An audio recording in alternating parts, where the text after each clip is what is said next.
Here's how it be, man. It's Sunday, up in, I guess around the third week of October or so. Down here doing a little bit of touch-up stuff on some stuff we was trying last year. We've went to a new system where we went to unvented.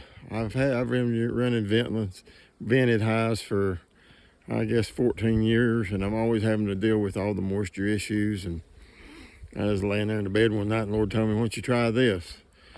So He gave me an idea, and I put it together. And I had an old hive up on the corner. I called it my weeper.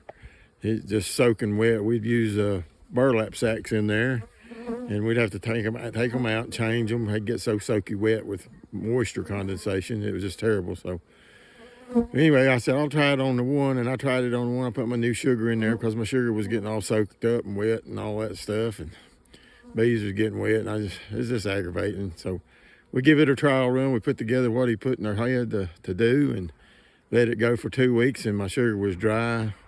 Everything was running clean. Not to say this is going to work for everybody else's neighborhood. I don't know what your areas of moisture are like or anything like that, but I'm in the mountains of Blue Ridge Mountains up here in Asheville, next to where all the damage has occurred from the big storm. Lord blessed us and kept us away from the damage, even though we had a little damage, big mudslides, things like, but nothing where we lost our home or nothing. I feel for the people that's lost their home. It's a sad day, and a lot of people's kicking in, helping, and we try to do our little bit of part. You know, we had a lot of family and friends that don't have water. We've kept the shower house open and kept, and if they need food or whatever, you know, we'll share. You know, that's for sure. But anyway, I'll turn around here and show you what I've come up with and get you an idea of what we're doing today. Since when we put these tops on, I didn't have time to get the tops propylized in at the end of the season, so I just go ahead and run a tie back tape around it, run it to the end here, and then when it comes time, we can just pull it off, and it comes off easy. But seals up all the draft. Don't have no air coming in there. The only hole we really have is up front in this little hole right here, which we do our oxalic acid. We got one of the battery operated treaters that we've had the old style, and then we went to this style. It takes me about 5 batteries to run out all my hives, but it's a lot easier than have to drag a cord around and stuff, and generators and all. But good ideas. That's why I say everything is good for people that's got good ideas. But anyway, I'll show you what we've done here. I'll take this top off. We built this thing in here. This is a R5 board. We cleated under the bottom of it under here. And we screwed and put this R5 down in here, and then we run a bead of the grab it around the outer perimeter to seal it up good. It's this type that we want to seal anyway. And then what we got here, we got a spot right in here. All we have to do is take and lift it up like that right there. And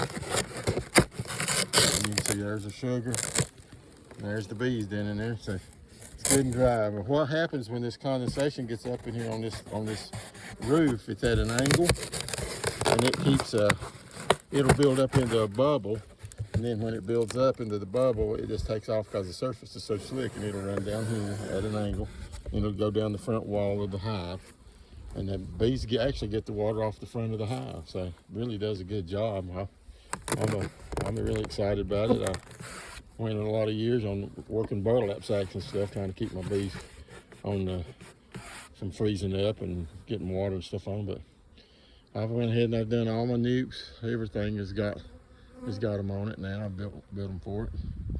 This one here is the only one that don't have. That's just the empty boxes. Well, I keep an empty or 2 or 3 or 4 on the yard. You know how it is. You lose queens, and